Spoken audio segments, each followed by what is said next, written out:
Hi everyone, so let's start next question. 1378, replace employee ID with unique identifier. So we have given one table, employees, with two column, ID and name. ID is the primary key column with unique values for this table. Each row of this table contain the ID and name of an employee in a company. Okay, so it will be a unique ID, and then the second column will have the name for that employee. Second table is EmployeeUNI. So again, it has two columns, ID and unique ID. Both are integer. ID and unique ID is a primary key, so it is a combination of two columns which is making the primary key for this table. Each row of this table contains ID and corresponding unique ID of an employee in the company. So let's understand what does that mean. So if we look at 3, so the name of ID 3 is Jonathan, and he has given a unique ID of 1. Okay, so write a solution to show unique ID of each user. So we have to find the unique ID of each user from the employee table. If a user does not have a unique ID, replace just show null. Okay, so for example, in this one, 3 has a unique ID 1, so we are showing, and 3 is Jonathan. So in Jonathan we are going to show 1 because it is a unique ID. But let's say for the ID 1, Alice don't have a unique ID, so we are going to show null. So now let's see how we can encode this one.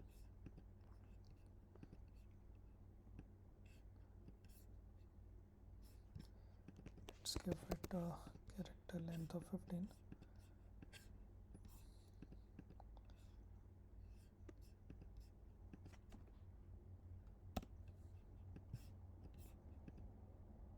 Okay, so ID 1 Alice, and ID has a unique ID, so we will return Alice with this ID.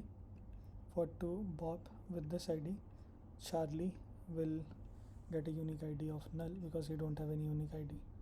David has a unique ID 1003, and Eva also don't have any unique ID.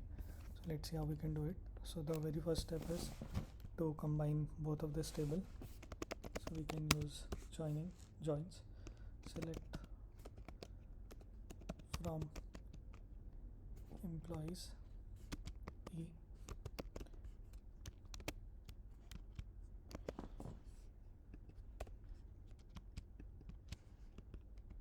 join employee this one on E dot ID equals to U dot ID. But if we'll use the self join or inner join, or if we'll use the inner join, we cannot get the nulls for the IDs which are not present in the second one. So if we want to get the ID of each of the employee in the employee table, then we have to use the left join, so that wherever the value will be present, it will return the value from here, and wherever the values are empty, it will return as null, or wherever the value does not exist, it will return as null. So instead of join, we'll use left join. Let's see the values. So E dot ID, E dot name, and then let's see what are the values in ID for this respective employee. U dot unique ID. So we can see that Alice, he has an ID 1 which is present in this table, and we are getting unique ID for him. Bob also got unique ID because Bob is present here and here, both in both the tables. Charlie, he is only present in the first one, so his ID is not present, and he will also get a unique ID as null. For David, he will be getting ID name and then ID 4 and then unique ID. Eva is not present in this one, so she is getting null. So I think we are good on this one. Now let's see what we have to return.